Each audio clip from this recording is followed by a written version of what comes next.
ঠিক সন্ধ্যা 7টা নিউজ 18 বাংলায় আমার বাংলা নিয়ে আপনাদের সঙ্গে রয়েছে আমি তমশ্রী। শুরুতেই যে খবরের দিকে নজর রাখতেই হবে, আগামীকাল রেজাল্ট আউট, আর তার আগে আজ সন্ধ্যে ফের ভবানীপুর বিধানসভার কাউন্টিং এজেন্টদের সঙ্গে বৈঠকে তৃণমূল নেত্রী মমতা বন্দ্যোপাধ্যায়।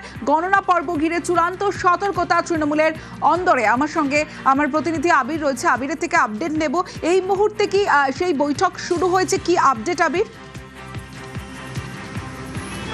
দেখো, ফিরহাদ হাকিম সহ বিভিন্ন ওয়ার্ডের যারা কাউন্সিলর এবং ভবানীপুর বিধানসভাতে যারা তৃণমূল কংগ্রেসের কাউন্টিং এজেন্ট হয়েছেন, তারা ইতিমধ্যেই কালীঘাটে মমতা বন্দ্যোপাধ্যায়ের যে বাসভবন সেখানে উপস্থিত হতে শুরু করেছেন। ভেতর থেকে যে খবর পাওয়া যাচ্ছে সেটা হচ্ছে এটি চা চক্রের আয়োজন করা হয়েছে এবং সেখানে গতকাল ভার্চুয়াল বৈঠকে মমতা বন্দ্যোপাধ্যায় এবং অভিষেক বন্দ্যোপাধ্যায় উভয়ই যে বার্তা দিয়েছিলেন কাউন্টিং এজেন্টদেরকে, সেই বিষয়কে আরও একবার মনে করিয়ে দেওয়া এবং তাদের যাতে আত্মবিশ্বাসে কোনো ধরনের ঘাটতি না থাকে সেই প্রসঙ্গেই তাদের সঙ্গে তারা কথা বলে নিতে চাইছেন। গতকালকে দেখতে পাওয়া গিয়েছে যে মমতা এবং অভিষেক বন্দ্যোপাধ্যায় তাদের যে বক্তব্য রেখেছিলেন সেখানে অভিষেক বন্দ্যোপাধ্যায়ের তরফ থেকে কাউন্টিং এজেন্ট যারা হচ্ছেন তাদেরকে সতর্ক করে ইভিএম দেখে নেওয়া, তার টেকনিক্যাল বেশ কিছু পদ্ধতি রয়েছে সেগুলোকে মনে করিয়ে দিয়েছিলেন এবং যে শিট দেওয়া হবে সেখানে কত নম্বর রাউন্ডের গণনায় কত নম্বর পাওয়া, মানে প্রাপ্ত ভোট কত পাওয়া যাচ্ছে, সেটা ইসিআই এর যে সাইট সেখানে পর্যাপ্তভাবে সেই সংখ্যাটাই আপলোড হচ্ছে কিনা, এই বিষয়গুলোকে দেখে নিতে বলা হয়েছিল। আর মমতা বন্দ্যোপাধ্যায় কথা বলতে গিয়ে দলীয় কর্মী যারা রয়েছেন তাদেরকে কাজের আত্মবিশ্বাস যেমন তিনি দিয়েছিলেন, একই সঙ্গে উল্লেখ করে দিয়েছিলেন যে তাদেরকে কি ভূমিকা পালন করতে হবে এবং তারা যেন সবাই একসাথে থাকেন সেই বার্তাও দেন। যেহেতু ভবানীপুর এবারে নির্বাচনের ক্ষেত্রে অন্যতম ভরকেন্দ্র, সকলের নজরে এই বিধানসভা কেন্দ্রের মধ্যে রয়েছে এবং খোদ দলের চেয়ারপারসন মমতা বন্দ্যোপাধ্যায় এখান থেকে লড়াই করছেন, ফলে স্বাভাবিকভাবেই যারা দলের কর্মীরা রয়েছেন তাদের আত্মবিশ্বাস অনেকটাই বেশি এবং তারা অনেকটা সজাগ এবং সতর্ক।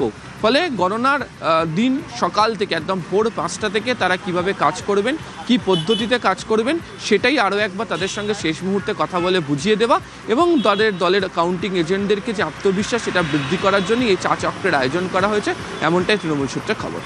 বেশ।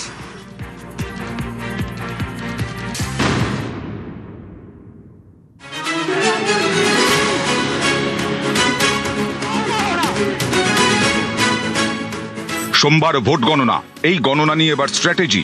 শনিবার তৃণমূলের প্রার্থী কাউন্টিং এজেন্ট নেতাদের সঙ্গে ভার্চুয়াল বৈঠক করেন মমতা বন্দ্যোপাধ্যায় এবং অভিষেক বন্দ্যোপাধ্যায়। বৈঠকে তৃণমূল নেত্রী বলেন, 6 মাস ধরে লড়াইয়ের জন্য ধন্যবাদ, যাঁরা লড়াই করেছেন তাদের পুরস্কৃত করা হবে।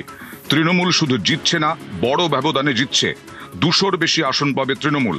এদিনের বৈঠকে কাউন্টিং এজেন্টদের তৃণমূল নেত্রী একগুচ্ছ নির্দেশ দেন। রাত 2টো বাজলেও কেউ কাউন্টিং সেন্টার ছাড়বেন না। যতক্ষণ না তিনি বেরোতে বলবেন ততক্ষণ গণনা কেন্দ্রে থাকতে হবে। কোনো আসনে 200 থেকে 300 ব্যবধানে বিপক্ষ জিতলে রিকাউন্টিং এর দাবি করতে হবে। কাউন্টিং এজেন্টরা বাড়ি থেকে খাবার নিয়ে যাবেন। দুপুরে হালকা খাবার খাবেন, বাইরের খাবার নেবেন না। কেউ কিছু মিশিয়ে দিতে পারে। স্ট্রং রুম থেকে কাউন্টিং এর জন্য ইভিএম নিয়ে যাওয়ার সময় বদলাতে পারে। তাই সোমবার ভোর 5টার মধ্যে গণনা কেন্দ্রে পৌঁছতে হবে। 10 সেকেন্ড লোডশেডিং হলে 50টা ইভিএম পাল্টে দিতে পারে। রিটার্নিং অফিসারদের চিঠি দিতে হবে যাতে কাউন্টিং সেন্টারে লোডশেডিং না হয়। গণনার দিন তৃণমূলের পুরনো নতুন সকলকে ডাকতে হবে। কোনো ইগোর লড়াই করা যাবে না। বিজেপি যেখানে ওয়ার রুম করবে সেখানে পাল্টা হিসেবে তৃণমূল কর্মীদের বসাতে হবে, বিশেষ করে মহিলাদের। এদিন মমতা বন্দ্যোপাধ্যায় বলেন, পুলিশ আপনাদের সরিয়ে দেওয়ার চেষ্টা করবে, লড়াই করতে হবে। মনে রাখবেন, আমরা বিরোধী দলের মতো ফাইট করছি। সিআরপিএফ তারা করলে মহিলারা তারা করবেন। মহিলাদের সব বাহিনীকে নামান। বিজেপি কোনো মতেই আসছে না, চেক করেই বলছি। বাঘের মতো লড়াই করতে হবে যাতে ওই বিড়ালগুলো বিড়ালই থাকে। অভিষেক বন্দ্যোপাধ্যায়ের নির্দেশ, গণনার শেষ পর্যন্ত কাউন্টিং এজেন্টরা থাকবেন। সার্টিফিকেট হাতে না পাওয়া পর্যন্ত কেউ কাউন্টিং সেন্টার ছেড়ে বেরোবেন না। ইভিএম এর সিরিয়াল নাম্বারের সঙ্গে ফর্ম 17C মেলাতে হবে।